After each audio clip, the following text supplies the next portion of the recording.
We're here with Professor Tsiligiridis from Athens. From the Agricultural University of Athens, Informatics Laboratory. And he's working on an interesting project. It's called FruitFlyNet. It uses modern technology to fight an old enemy, the fruit fly, which actually is spreading more thanks to climate change. But I'll ask the professor to explain everything. Okay, thank you very much for this invitation. The project aims to develop an electronic trap for certain insects in order to identify them, to count them, and then to create risk maps so that to give this risk map to the supervisors who are making the sprayings, and so that they will focus on certain and specific parts of the farm. I think that this solves the main problem of overspraying or even underspray in some cases. So this is the whole idea. So how does this trap work?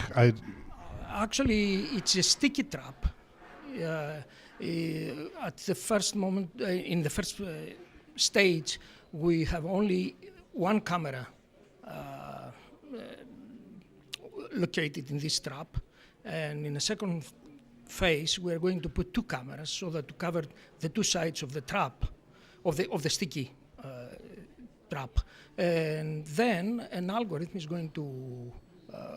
We're going to get picture of this, and then there will be an image interpretation in order to recognize these specific insects. Actually, these insects are attracted through the pheromone which we will put into this trap, and at the end we will transfer this image through a wireless network to the cloud, say, or to the and then we will make the interpretation, and the environment and the entomologist will recognize them, and according to the environmental conditions, they will just create risk maps, and they will supervise the sprayings.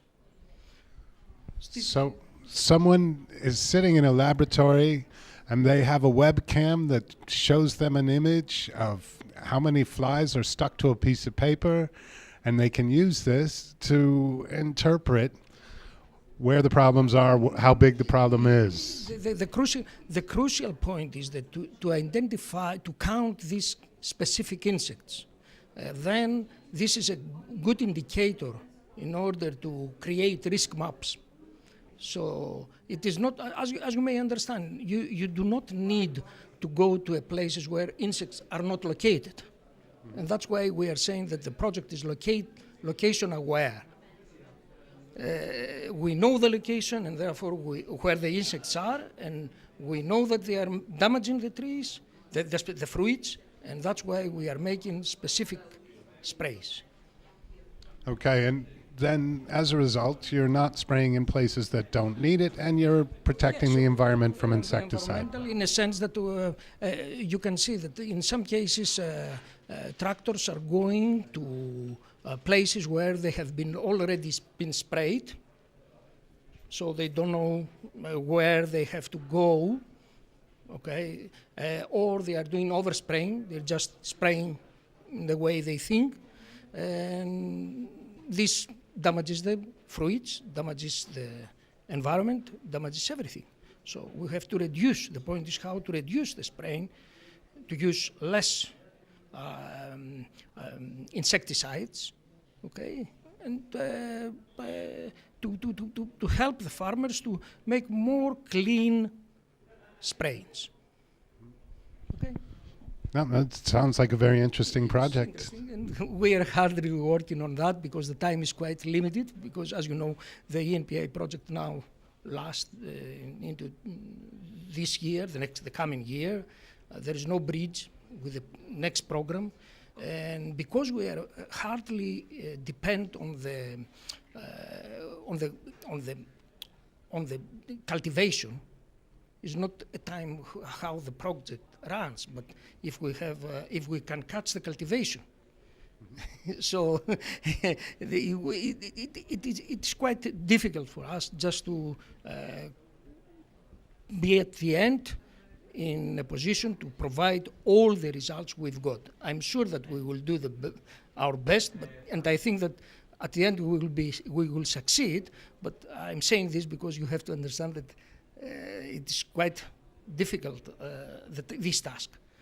So your timing is tied to the life cycle of the flies and the fruit. Yes. For instance, cultivation of olives generally on July to August or even November.